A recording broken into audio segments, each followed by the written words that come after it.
लूकचं शुभवर्तमान अध्याय 10 वचन 19 मी वाचतो. सर्वांनी लक्ष द्या. पहा, मी तुम्हाला साप आणि विंचू ह्यांना तुडविण्याचा व शत्रूच्या सर्व शक्तीवरचा अधिकार दिला आहे. तुम्हाला काही एक बाधणार नाही. Hallelujah, hallelujah, hallelujah, hallelujah, hallelujah, hallelujah, hallelujah, hallelujah. प्रभू येशू ख्रिस्त आपल्या मागे येणाऱ्या लोकांना म्हणजेच विश्वासणाऱ्यांना एक गोष्ट सांगत आहे.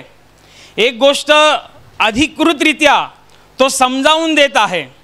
तो म्हणत आहे की पहा, साप आणि विंचू ह्यांना तुडवण्याचा आणि शत्रूच्या सर्व शक्तीवरचा अधिकार मी, येशू म्हणतो, मी तुम्हाला दिलेला आहे. कोणाला दिलेला आहे? विश्वासणाऱ्यांना, त्याचा मागोवा घेणाऱ्यांना, त्याचा अनुकरण करू पाहणाऱ्यांना त्याने हे अभिवचन दिलेलं आहे. या अभिवचनात तो सरळ सरळ आणि स्पष्ट हे सांगत आहे की तो अधिकार देतोय साप आणि विंचू यांना तुडवण्याचा. आणि दुसऱ्या शब्दात त्यांनी सांगितलंय की शत्रूच्या सर्व शक्तीवरचा अधिकार. आता शत्रूच्या सर्व शक्तीवरचा अधिकार म्हणजे शत्रू म्हणजे कोण? तुमचा शेजारचा नाही. शत्रू म्हणजे कोण? तुमची सासू नाही. शत्रू म्हणजे कोण? तुमची सून नाही. शत्रू म्हणजे कोण? ज्यांनी भावकीमध्ये तुमच्याशी गद्दारी करून जमीन नावावर करून घेतली तो नाही. तुम्ही म्हणाला, अरे वा, येशू म्हणाला शत्रूच्या सर्व शक्तीवरचा अधिकार. आता सांगतो बरोबर. तर ते तुम्हाला सांगण्यासाठी नव्हे. माणूस माणसाचा शत्रू नाही आहे. अवघ्या मानव जातीचा शत्रू जो आहे तो हाडामासांमधला नाही आहे. तो दृश्य स्वरूपात दिसत नाही. तो अंधाराची ताकद आहे. ती अंधाराची ताकद आहे. ते दुरात्म्य आहे. तो सैतान आहे. अवघ्या मानव जातीचा जर कोणी शत्रू आहे, अवघ्या मानव जातीचा जर कोणी वैरी आहे, इतकंच नव्हे, मानव जातीचाच केवळ नव्हे तर तो देवाचा सुद्धा शत्रू आहे. तो आहे सैतान. सैतान कसा आहे? शक्तिशाली आहे. सैतान ताकदवर आहे. परंतु येशू म्हणतोय त्याच्या सर्व ताकदीवरचा अधिकार येशू म्हणतो मी तुला दिलेला आहे. म्हणजे आपल्याला काही एक बाधणार नाही असं तो सुद्धा तो सांगत आहे. आपल्याला हे समजून घेतलं पाहिजे की प्रभू येशू ख्रिस्ताने आपल्याला सैतानावरचा, त्याच्या दूतांवरचा, साप आणि विंचू यांना तुडवण्याचा, म्हणजे आता उद्या जिथे कुठे आपल्याला साप आणि विंचू दिसेल त्यांना तुडवतच जायचं आहे असं नव्हे. हे साप विंचू त्या संबंधित लिहिलेलं नाही आहे. ही एक उपमा आहे. साप आणि सैतानाचं काम आणि सैतानाच्या दूतांचं काम स्लो पॉइझननी काम होतं. स्लो पॉइझन कसं काम करतं? हळूहळू ते माणसाला मारतं. अगदी त्याप्रमाणे सैतानसुद्धा माणसांच्या जीवनामध्ये काम करत असताना अगदी हळूवाररित्या धीर धरून माणसांचं पतन करण्यासाठी, त्यांच्या जीवनातल्या आशीर्वाद चोरण्यासाठी, त्यांच्या जीवनामध्ये असलेली देवाची शांती आणि देवाचा आनंद चोरण्यासाठी हळूवार पद्धतीने काम करतो आणि प्रत्येकाच्या जीवनात तो उत्पात माजवतो. बायबलमध्ये येशू ख्रिस्ताने सैतानाची ओळख करून देताना सांगितलं की तो पूर्वीपासूनच मनुष्यघातक होता. माणसांचा घात व्हावा, त्यांच्या आत्म्याचा, त्यांच्या विश्वासाचा, देवापासून देवाची आणि त्यांची जी सहभागिता आहे त्या सहभागितेचा सुद्धा घात व्हावा, ही चाल तो पहिल्यापासूनच करतोय. ही खेळी तो पहिल्यापासूनच खेळतोय. हे षडयंत्र तो पहिल्यापासूनच रचतोय. जगातले सगळ्यात पहिले स्त्री पुरुष आदाम आणि एवा देवाने त्यांना आशीर्वादित केलं आणि एदेन बागेमध्ये ठेवलं. ह्या एदेन बागेमध्ये ह्यांना काबाड कष्ट करण्याची काहीच गरज नव्हती. कारण परमेश्वराने त्यांना सांगितलं होतं की या बागेतली जी फळं आहेत ती यथेच्छा तुम्ही पाहिजे तेवढी खा. काबाड कष्टाचं कुठे सांगितलं नव्हतं. रोज देव त्यांच्याशी येऊन भेटायचा, त्यांच्याशी बोलायचा. आदामाशी तो सरळ सरळ बोलायचा.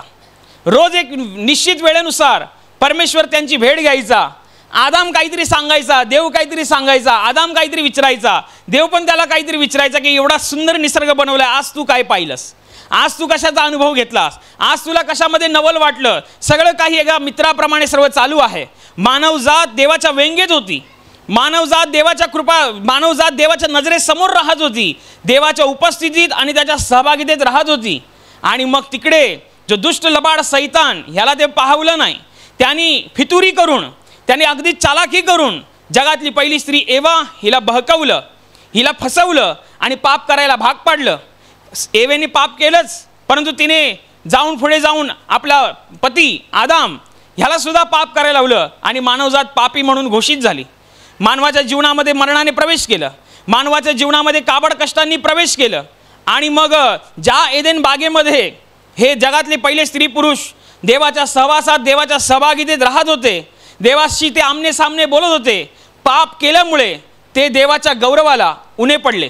बायबल म्हणतं, रोमकरांस पत्रामध्ये सांगितल्याप्रमाणे सर्वांनीच पाप केलंय आणि सर्वच देवाच्या गौरवाला उणे पडले. जसं आदाम एवा देवाशी बोलत होते तसं आजची माणसं बोलतायत का? नाही बोलत आहे.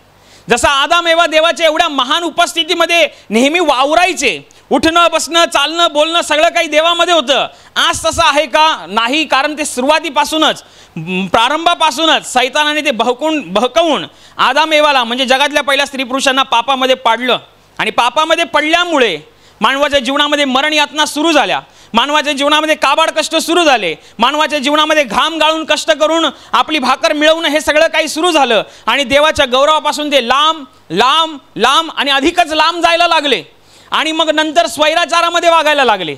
स्वतःला वाटेल, स्वतःला पटेल तसं, आम्हाला कोणी विचारणारा नाही, आमच्याकडे कोणी जाब घेणार नाही, आमचा काही न्याय होणार नाही, अशा वृत्तीने, अशा समजुतदारीने माणूस जात वागत राहिली.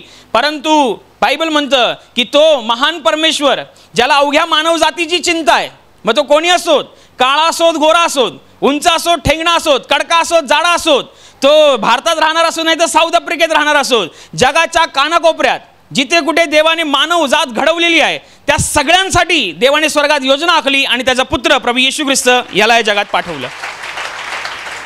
आणि म्हणून त्याच्या येण्याविषयी बायबल म्हणतं, सैतानाची सारी कृत्ये नष्ट करण्यासाठीच देवाचा पुत्र प्रगट झाला. सैतानाची सगळी कृत्ये मानवाच्या जीवनामध्ये सैतानाने पाप आणून फसवून त्यांच्या जीवनामध्ये मरण यातना, सैतानाची कामं सुरू झाली. मग कोणाच्या जीवनात आजारपणाच्या स्वरूपात असेल, कोणाच्या जीवनात निराशेच्या स्वरूपात असेल, अपयशांच्या स्वरूपात असेल, कुठल्या ना कुठल्या तरी बाबतीमध्ये सैतानाने गुंतवून ठेवलेला आहे, बहकवून ठेवलेला आहे. काबाड कष्ट, हालअपेष्टा, निराशा, अपयश या सगळ्यांनी माणूस ग्रासून गेलेला आहे, अगदी गुंतून गेलेला आहे. आणि मग त्या घटनेला माणूस आपल्या पद्धतीने नाव ठेवतो. कोण त्याला साडेसाती म्हणत असेल, कोण त्याला पनवतीच म्हणत असेल, कोण त्याला नशिबाच आहे माझं म्हणत असेल, अजून बरीच नावं आहेत, त्या नावांमध्ये त्याला हे करत असतात. परंतु तुम्ही ध्यानात घ्या, जग ज्याला घाबरतं त्याला त्या गोष्टींना तुम्हाला घाबरायची गरज नाही आहे. जग ज्याच्यापासून पाठ फिरवतं त्याच्याशी तुम्हाला पाठ फिरवण्याची गरज नाही आहे. कारण खुद्द देव आणि त्याचा अधिकार तुमच्या जवळ देण्यात आलेला आहे. तुमच्या विश्वासाच्या द्वारे ते काम होईल. येशूने सांगितलेलं आहे, साप आणि विंचू यांना तुडवण्याचा आणि शत्रूच्या सर्व शक्तीवरचा अधिकार मी तुम्हाला दिलेला आहे. कोरोना काळामध्ये सगळ्यांनी पाहिलं असेल, कोरोना काळ हा सगळ्यात मोठी साक्षीचा काळ ठरला असं मी म्हणेन. कारण लोक कोरोनाने कमी आणि भीतीने जास्त मेली अशी सुद्धा बातमी आलेली होती. परंतु जे विश्वासणारे आहेत त्यांनाच पक्का माहिती आहे, त्याला बसलेल्या माराने मी निरोगी झालेलो आहे, हा पक्का विश्वास आहे. आणि म्हणून तो विश्वासणाऱ्यांना सांगतोय, मी साप आणि विंचू यांना तुडवण्याचा आणि शत्रूच्या सर्व शक्तीवरचा अधिकार तुम्हाला देतोय. शत्रू शक्तिशाली आहे परंतु तुम्हाला भिण्याची गरज नाही आहे. शत्रू शक्तिशाली आहे परंतु तुम्हाला भिण्याची गरज नाही. त्याच्या वरचा अधिकार मी तुम्हाला देतो. पुढे जाऊन पत्रामध्ये तर असं स्पष्टपणे सांगितलेलं आहे, जगात जो आहे, जगात कोण आहे? सैतान आहे, त्याचे दूत आहेत. जगात जो आहे त्याच्यापेक्षा तुमच्यात जो आहे तो सगळ्यात मोठा आहे, तोच देवाचा आत्मा आहे. मग साप आणि विंचू यांना तुडवण्याचा आणि अधिकार मिळाला की लोक खुश असतात. अधिकार मिळाला, 10 लोकांवरती अधिकार. मी फक्त ऑर्डर दिली इकडे जा की माणूस जातोय, मी बोललो ऑर्डर दिली इकडे ये की माणूस येतोय. मग हा जो अधिकार असतो, माणसाला अधिकार आला की एक वेगळा आनंद असतो. हा सुद्धा आनंदाचा क्षण आहे. आपल्या जीवनामध्ये परमेश्वराची उपस्थिती असल्याचा पुरावा हा एक वचन आहे. परंतु या वचनानुसार सगळेच जगत नाही आहेत. या वचनाचा सगळेच जण पुरेपूर वापर करत नाही आहेत, किंबहुना या वचनाला ते आपल्या जीवनामध्ये अवलंबत नाही आहेत, असा सुद्धा भाग आहे. वर्षानुवर्ष तुम्ही प्रार्थनेला येत असाल खरे, परंतु अजूनही तुमच्या जीवनामध्ये दुःख, संकट, आजार आहेत.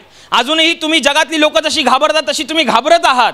तर याचा अर्थ एकतर तुम्हाला तो अधिकार कळालेला नाही आहे, आणि कळाला असेल तर वापरायचं नॉलेजच नाही आहे. ह्या 2 गोष्टी असतील ते तुम्हाला पाहायच्या आहेत. तुम्हाला कशाला घाबरण्याची गरज नाही आहे. सैतानाची कामं तुमच्या जीवनात झाली, तुम्हाला दिसलं की सैतान माझ्या जीवनात उत्पात माजवायला येतोय, जसा चोर चोरी करायला येतो तसा सैतान दबक्या पावलाने माझ्या जीवनामध्ये कोणत्या ना कोणत्या मार्गातून येण्याचा प्रयत्न करतोय. ज्या वेळेला तुम्हाला कळतं त्यावेळेला घाबरायची गरज नाही आहे. तुम्ही फक्त एवढंच म्हणा, येशूच्या नावाने सांगतो निघून जा, त्याच वेळेला तो निघून जाताना दिसेल. परंतु हे सगळ्यांनाच नाही जमत आहे. हे सगळ्यांनाच नाही होत आहे, तर का नाही जमत आहे, या त्याच्यातला एक छोटासा भाग आपण पाहू. छोटासा भाग. जिकडे अधिकार येतो, परमेश्वर सांगतोय जिकडे अधिकार येतो तिकडे जबाबदारीने वागण्याची मागणी केली जाते. अधिकारी माणसाला जबाबदारीने वागणं अनिवार्यतेचं असतं. ज्याला अधिकार असतो, जो अधिकारी पदावरती असतो, त्याला अगदी म्हणजे इतर लोकांपेक्षा अधिक जबाबदारीने वागणं गरजेचं असतं. जेव्हा तो अधिक जबाबदारीने वागतो, अधिक जबाबदारीने तो जगतो, तेव्हा त्याला त्या अधिकाराचा पुरेपूर वापर करता येतो. तुम्हाला माहिती आहे, जगातलं साधं सोपं गणित असं आहे, ज्याला आपल्या ताकदीचा पुरेपूर वापर करता आला त्याच्याशी वाद घालायला कोण नाही जात. ज्याला बरोबर माहिती आहे की ह्याच्याकडे भरपूर ताकद आहे, ह्याची पोच पण आहे, पैसा पण आहे, अमकं पण आहे, तमकं पण आहे, ह्याच्या घरातला पोलिसात आहे, ह्याच्या घरातला वकीलमध्ये असं तसं आहे, वाद घालायला कोण जाणार नाही, कारण त्याला माहिती आहे माझ्या ताकदीचा मी कसा वापर करत आहे. पण जो लेचा पेचा आहे, सदान कदा असंच काय करणार, त्याला कोणी येऊन मारून जाईल, त्याच्याशी कोणी येऊन वाद घालून जाईल. परंतु ज्याला आपल्या ताकदीचा पुरेपूर वापर करता आलाय त्याच्याशी मात्र वाद घालायला सहजासहजी कोण जात नाही. तर विचार करा, तुम्हाला अधिकार दिला गेलेला आहे. हा अधिकार या पृथ्वीवरचा नाही आहे आणि अधिकार देणारा माणूस सुद्धा पृथ्वीवरचा नाही आहे. बायबल म्हणतो तो स्वर्ग आणि पृथ्वीचा मालक तुम्हाला म्हणतोय, साप आणि विंचू यांना तुडवण्याचा आणि शत्रूच्या सर्व शक्तीवरचा अधिकार मी, येशू म्हणतो, मी तुम्हाला दिलेला आहे. तुम्हाला दिलेलं आहे, तर तुम्हाला ते वापरता आलं पाहिजे, तुम्हाला ते समजता आलं पाहिजे. आणि जेव्हा तर तुम्ही ते समजाल तेव्हा तुमचं जीवन आनंद होऊन जाईल. सैतानाला तुम्ही असंच पळून लावाल, पण तुम्हाला जबाबदारीने जगणं हे भाग आहे. तुम्ही जर अधिकार दिलाय तर अधिकार माणसाला जबाबदारीने जगणं भाग असतं, जबाबदारीने वागणं भाग असतं. आणि जर जबाबदारीने वागत नसाल तर तुम्हाला ती आत्मिक सेन्सच येणार नाही की मला माझा अधिकार वापरायचाच कसा आहे. तुम्हाला ते कळणारच नाही. म्हणजे आपल्याकडे एखादं हत्यार असेल, जे हत्यार मी लांबून पण मारू शकतो कोणाला पण ते वापरायचीच मला कल्पना नाही आहे, ते वापरायचीच मला बुद्धी नाही आहे, तर समोरचा समोर येऊन मला गालावरती मारून जाईल. मी त्याला लांबून मारू शकतो, एवढं माझ्याकडे हत्यार असेल, पण मला वापरायचीच माहिती नाही, तो पुढ्यात येऊन मारून जाईल. अगदी त्याप्रमाणे अधिकार तुमच्याकडे आहे, परंतु अधिकाराचा वापर करता येत नाही आहे, अधिकाराविषयी तुमच्याकडे काहीच गमभणं नाही आहे, तर तुम्ही सैतानाशी युद्ध ते करणार कसं? कारण आपलं युद्ध त्यांच्याबरोबर आहे, सैतानाबरोबर आहे, त्याच्या दूतांबरोबर आहे. तर आपल्याला देवाने अधिकार दिलेला हे तर पक्का आहे. बायबल या गोष्टीचा सगळ्यात मोठा पुरावा, ज्याच्यामध्ये लोगोस स्वरूपामध्ये बायबलमध्ये वचन सांगितलं गेलेलं आहे की तुम्हाला अधिकार दिलाय, पण तुम्हाला कसं जगायचं आहे? अधिकार वृत्तीने, अधिकारी वृत्तीने जगत असताना तुम्हाला जबाबदारी वृत्तीने जगणं भाग आहे. जबाबदारीने राहणं, जबाबदारीने चालणं, जबाबदारीने बोलणं भाग आहे. नुसता अधिकार बोलून नाही चालणार. नाही तर ते प्रेषितांच्या कृत्यांमध्ये एक घटना आहे जी फार महत्त्वपूर्ण घटना आहे. प्रेषित पौल, येशू ख्रिस्ताचा झंझावाती कार्य करणारा शिष्य प्रेषित पौल हा एका गावामध्ये गेला. ते गाव झाडफूक करण्यासाठी फेमस होतं. त्या गावामध्ये बऱ्याच लोकांना घेऊन यायचे झाडफूक करण्यासाठी. कोणाला अशुद्ध आत्म्याचा त्रास असेल तर ते गाव फेमसच होतं. प्रत्येक घरामध्ये बसला, म्हणजे ते काय झाडफूक करणारे असतात ते बसला होता, म्हणून ते गाव फार फेमस होतं. तिकडे आला देवाचा शिष्य प्रेषित पौल. आणि प्रेषित पौल काय करायचा? प्रेषित पौलाने देवाची सुवार्ता सांगितली, येशूचं नाव सांगितलं आणि सांगितलं की येशू ख्रिस्तावरती खिळलाय तेव्हाच सैतान हरलेला आहे, तुम्हाला घाबरायची गरज नाही. लोक अशुद्ध आत्म्याने पीडित असलेल्या लोकांना पौलाकडे घेऊन यायचे आणि पौल फक्त एवढंच करायचा, येशूच्या नावाने सांगतो हिला सोडून निघून जा. जागच्या जागी माणसं बरी व्हायची आणि सगळे अवाक, अरे हे काय, हा फक्त बोलतो आणि अशुद्ध आत्मे निघून जात आहेत, लोकांच्या जीवनातले अशुद्ध आत्म्याचे त्रास निघून जात आहेत. आणि मग त्याच्यानंतर ही बातमी चहूकडे पसरते, गावात पसरते. बरीचशी लोक झाडफूक करणाऱ्या लोकांकडे न घेऊन जाता ते येशूच्या शिष्याकडे येतात. ती लोक येशूवर विश्वास ठेवतात, कारण हे काम अशुद्ध आत्म्यांना नियंत्रणात ठेवणं किंवा अशुद्ध आत्म्यांना दटावून लावणं, पळवणं, हे काम फक्त सर्वसमर्थ देवाचं आहे, बाकी कोणाचं नव्हे. आणि मग लोक येत होती, विश्वास ठेवत होती. आणि इकडे जे लोक झाडफूक करणारी लोक होती त्यांचा व्यवसाय व्हायला लागला बंद, कारण लोक त्याच्याकडे जात आहेत. तर काही लोकांना असं वाटलं की ह्याची पद्धत चांगली आहे, पौलाची पद्धत कशी आहे? चांगली आहे. आमच्या पद्धतीत कसं, हे आण ते आण, हे घेऊन ये ते घेऊन ये, हराळ कर फराळ कर, हे ह्या दिवशी ये त्या दिवशी ये, आणि मग बरीच लांबलचक लिस्ट, आणि काम होईल की नाही होईल याची शाश्वती नाही. पण ह्या माणसाचं बरं आहे, पौलाचं कसं बरं आहे? पौल फक्त एवढंच बोलतो, येशूच्या नावाने सांगतो, निघून जा, आणि निघून जात आहेत. ह्यांना ती चाणक चढते. आपण पण हाच फॉर्म्युला वापरायचा, काय सोपा फॉर्म्युला आहे, नाव पण होऊन जाईल आपलं, कॉलर पण टाईट होईल. ह्यांना काही चाणक चढते. आणि मग तिकडे त्या यहुद्यांमधल्या स्किवा नावाच्या माणसाची 7 मुलं असतात. तो बोलला हा फॉर्म्युला आपल्याला आला म्हणजे काम होईल आपलं. आणि मग घेऊन गेले एका अशुद्ध आत्म्याने पीडित असलेल्या माणसाला एका रूममध्ये, आणि रूमचा दरवाजा लावून घेतला. ही सातीच्या साती लोक, त्यांच्या समोर तो अशुद्ध आत्म्याने पीडित असलेला मुलगा, मग तो जो कोण होता तो इसम, आणि हे सातीच्या साती ओरडले असतील, पौल ज्या येशूची घोषणा करतो त्याची शपथ, ह्याला सोडून निघून जा. तो असंच बघत असेल. अजून बघा, अरे पौल ज्या येशूची घोषणा करतो निघून जा. तो काय हल्ला नाही, तो अशुद्ध आत्मा तसा मस्त झाला नाही. तो उलट रोखून बघतो यांच्याकडे, सांगतो ना निघून जा, अरे जा रे निघून, असं पण करत. ज्याच्याकडे अधिकार नसतो तो असाच ते मस्का लावतात, बोलतात ना, मस्केबाजी करतात, जा निघून. अरे सांगतो ना, येशूचं किती वेळा नाव वापरायचं. पौल असा नाही करायचा, पौल एकदाच बोलायचं काम व्हायचं. ह्यांचं असं नाही झालं. पण बायबलमध्ये हे लिहिलेलं आहे, तो म्हणाला अशुद्धात्मा सरते शेवटी ते बोलून बोलून थकले असतील, तेव्हा अशुद्धात्मा म्हणाला की येशूला आम्ही ओळखतो आणि पौलाची पण आम्हाला माहिती आहे, तुम्ही लोक कोण आहे. हे तुम्ही लोक बोलणारे कोण आहे, ह्यांचं काय ततफप, कारण ह्यांना काय माहितीच नाही पुढे काय बोलायचं. त्यांनी फक्त ती स्टाईल कॉपी केली होती, ह्यांना माहितीच नाही.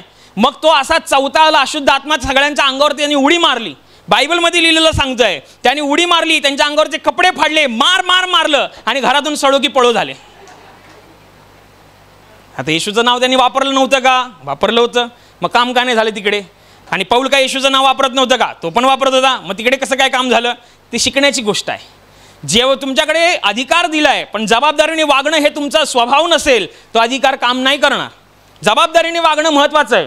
पौल कसा होता? जबाबदारीने वागायचा. जबाबदारी काय होती? येशूच्या क्रूसाची. जबाबदारी काय होती? येशूच्या सुसमाचाराची. जबाबदारी काय होती? प्रामाणिकतेने वागण्याची. जबाबदारी काय होती? पुष्कळ लोकांचे आत्मे देवाकडे आणण्याची. त्याचं सगळं जीवन जबाबदारीने भरलेलं होतं. म्हणून त्या अधिकाराला, त्याच्या शब्दाला स्वर्गामध्ये स्थान आणि मान होता.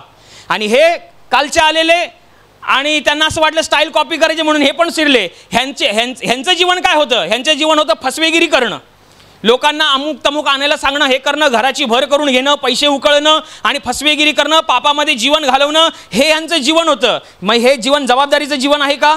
फसवेगिरी करणं ही कुठल्याही माणसाची जबाबदारी आहे का? पापामध्ये टाकणं ही कुठल्याही माणसाची जबाबदारी आहे का? नरकाच्या दरवाजाजवळ नेऊन ठेवणं ही कुठल्याही माणसाची जबाबदारी आहे का? नाही. मग याचा अर्थ ते नसलं, ते तसं जगत होते, ते तसं करत होते आणि देवाच्या विपरीत असं जीवन जगून ते देवाच्या अधिकाराला आणि देवाच्या नावाला स्वतःच्या फायद्यासाठी वापरत होते. तर नाही चालणार, होणारच नाही ते काम. तुमचं जगणं कसं पाहिजे? जबाबदारीने राहा. कंसात सांगायचं झालं, जो माणूस आपल्या जीवनात जबाबदारीने वागतो तो देवाला आवडणारा माणूस असतो. याच्या जीवनात काही कमी पडणार नाही. स्वर्गाचा आकाश कपाट उघडून त्याच्या जीवनामध्ये आशीर्वाद येतील. पण जबाबदारीने पाहिजे. जबाबदारी सुरू कुठून होते? आत्मिक जीवनापासून ते भौतिक जीवनापर्यंत. भौतिक जीवन म्हणजे तुमची फॅमिली, तुमचे आजूबाजूचे, तुमचे सहकर्मी, हे जबाबदारीने वागणं झालं, जबाबदारीने करणं झालं. एखादा माणूस व्यापार करत असेल, व्यापार करत असताना त्यांनी समोरच्या माणसाशी व्यापार केला असेल, चुकून माकून त्याचे पैसे समजा 10,000 20,000 त्याच्या अकाउंटमध्ये जास्त आले, तर आता प्रश्न हा आहे की हा करतो काय?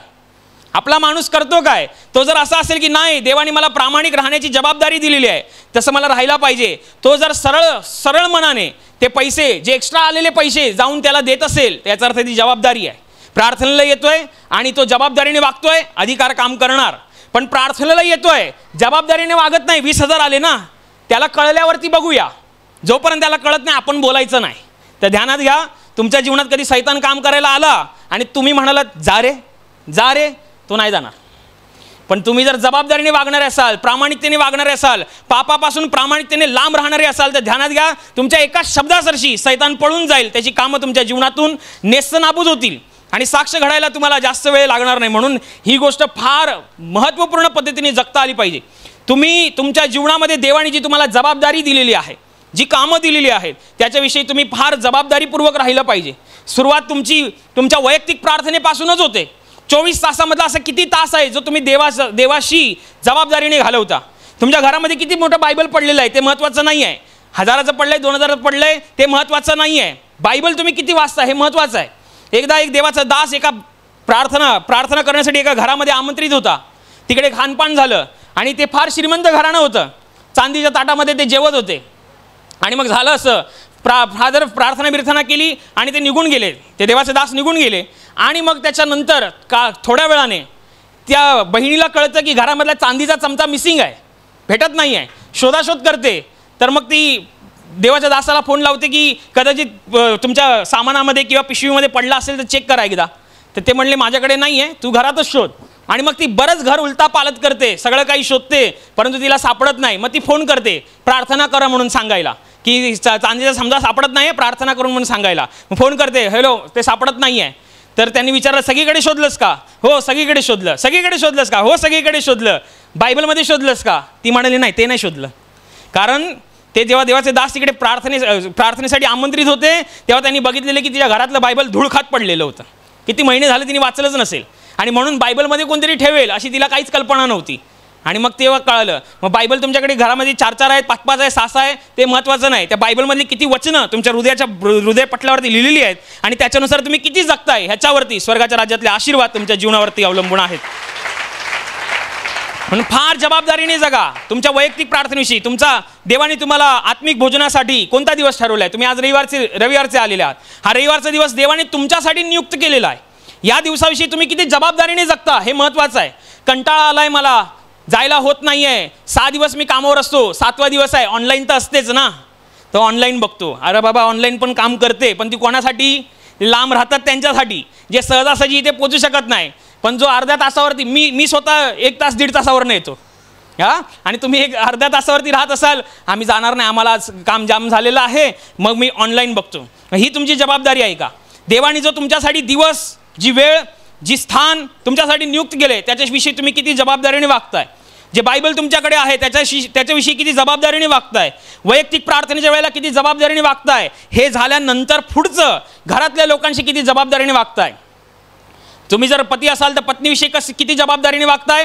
पत्नी असाल तर पतीविषयी किती जबाबदारीने वागताय? मुलं असाल तर आईवडिलांविषयी किती जबाबदारीने वागताय? सगळ्या गोष्टी मॅटर करतात, सगळ्या गोष्टी मायने राखतात.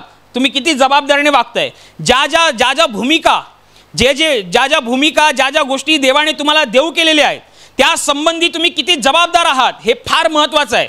जबाबदार माणसंच देवाला फार प्रिय असतात. म्हणूनच येशू ख्रिस्ताने जो दाखला सांगितला त्या दाखल्यामध्ये येशू ख्रिस्ताने घटना सांगितली की एक मालकाचे 3 दास असतात. त्याच्यातल्या एकाला जेव्हा तो पहिल्यांदा बोलवतो तेव्हा त्याला तो 5,000 रुपये देतो आणि मग दुसऱ्याला 2,000, तिसऱ्याला 1,000. मालक निघून जातो. बराच काळ लोटतो. तेव्हा बराच काळानंतर त्यांचा मालक घरी येतो. तेव्हा तो हिशेब विचारतो, पैशाचं काय झालं म्हणून विचारतो. तेव्हा पहिला दास पुढे येऊन सांगतो की तुम्ही मला 5,000 दिलेले, त्याच्यावरती मी अधिकचे 5,000 मिळवले. तर मग मालक खुश होतो आणि येशू मालक बोलतो, शाबास भल्या विश्वासू दासा, तू थोडक्या गोष्टीविषयी विश्वासू राहिलास म्हणून मी तुला पुष्कळांवर नेमीन. पण घरी जाऊन बायबल वाचा, आता असेल बायबल वाचा, त्याच्यामध्ये स्पष्ट लिहिलेलं आहे की मालकाने जेव्हा 5,000 दासाच्या हातात दिले तेव्हा या 5,000चं करायचं काय हे कुठेच सांगितलेलं नाही आहे. मग त्याला कसं कळालं की मला हे अधिकचे 5,000 दिलेले? त्याला बरोबर माहिती होतं, तो आत्म्यामध्ये जागा होता. त्याच माणसाचं येशूने उदाहरण दिलं की माझ्याकडे 5,000 दिलेत म्हणजे ही 5,000 माझी जबाबदारी आहे. ज्याने मला कामावरती रुजू केलंय त्याला आनंदी ठेवणं ही माझी जबाबदारी आहे. आणि म्हणूनच त्या 5,000 दिल्यानंतर मालकाने काहीही न सांगता त्याने डोकं लावलं, शक्कल लढवली आणि अधिकचे 5,000 मिळवले. आणि त्याचा फायदा काय झाला? मालकाच्या आनंदामध्ये तो सहभागी झाला. मालकाकडनं त्याला प्रशंसा मिळाली, मालकाकडनं त्याला बढोतरीचं अभिवचन मिळालं. म्हणजेच याचा अर्थ जबाबदारीने राहिल्यामुळे, वागल्यामुळे ते तुम्ही जास्त आशीर्वादित होता. जबाबदारीने राहिल्यामुळे घरी जाऊन तुम्ही प्रार्थना करता की नाही करत हे बघायसाठी आम्ही नाही आहे. बायबल वाचता की नाही वाचत हे बघायसाठी सुद्धा आम्ही नाही आहे. पण कोणीतरी आहे ज्याला बरोबर माहिती आहे हा बसतो की नाही बसत. ते यहुदी लोक जशी होती, ते डीम लाईटचे बल्ब असतात ना धड तो पेटत पण ना धड विजत पण, अशा पद्धतीचं व्हायचं नाही आहे. येशू बायबलमध्ये येशू म्हणाला, एक तर तू गरम तरी हो नाही तर थंड तरी हो, मधल्यामध्ये राहशील तर मी तुला ओकून टाकेन. काय उपयोगाचा नाही तू. एक तर जगाचं तरी व्हा नाही तर देवाचं तरी व्हा. फायदा कशाचा आहे? देवाचं होण्यामध्येच. कारण येशू म्हणाला त्याचे राज्य, त्याचे नीतिमत्व आणि त्याची शांती मिळवण्यासाठी झटा म्हणजे पृथ्वीच्या गोष्टी तुमच्या मागे लागून तुम्हाला मिळतील. देवाचे लोक, इस्रायली लोक फारोच्या गुलामगिरीत होते. फारोच्या गुलामगिरीत हाल अपेष्टा, काबाड कष्ट, रडणं, म्हणजे जगायचं असेल तरी जगता येईना आणि मरायचं असेल तरी मरता येईना अशी त्यांची गत होती. तरी देवाने त्यांना सांगितलं होतं की मी तुमचा कैवार घेणार, मी तुम्हाला सोडवणार. हे सगळे इस्रायली लोक प्रार्थना करतात, यहुदी लोक कधी करणार, कधी करणार, कधी सोडवणार? पिढ्यानपिढ्या चालल्या आमच्या ह्याच्यामध्ये गुलामगिरीमध्ये, कधी हे होणार? शेवटी देवाच्या सांगितल्याप्रमाणे देवाची वेळ निश्चित होते आणि देव मोशेला निवडतो, जुन्या कराराचा मध्यस्थ. आणि मोशेच्या द्वारे देव आपल्या लोकांचं नेतृत्व करतो. आणि मग चिन्ह चमत्कारांच्या द्वारे फारोच्या गुलामगिरीतून परमेश्वर आपल्या लोकांना सोडवतो. परमेश्वराने सांगितलं होतं की तुम्हाला मी याच्यातून सोडवेन आणि तुम्हाला दुधामादाच्या देशात नेईन. आज तुम्ही काबाड कष्टात आहात, हालअपेष्टेमध्ये आहात, पण एक दिवस येईल मी तुम्हाला दुधामादाच्या देशात नेईन. आणि आता ती वेळ आली, सगळे आनंदले. देवाने आमचा कैवार घेतला, देवाने आम्हाला सोडवलं. आता आम्ही मार्गक्रमण करतोय कुठे? दुधामादाच्या देशात जाण्यासाठी. आनंद आहे सगळ्यांना.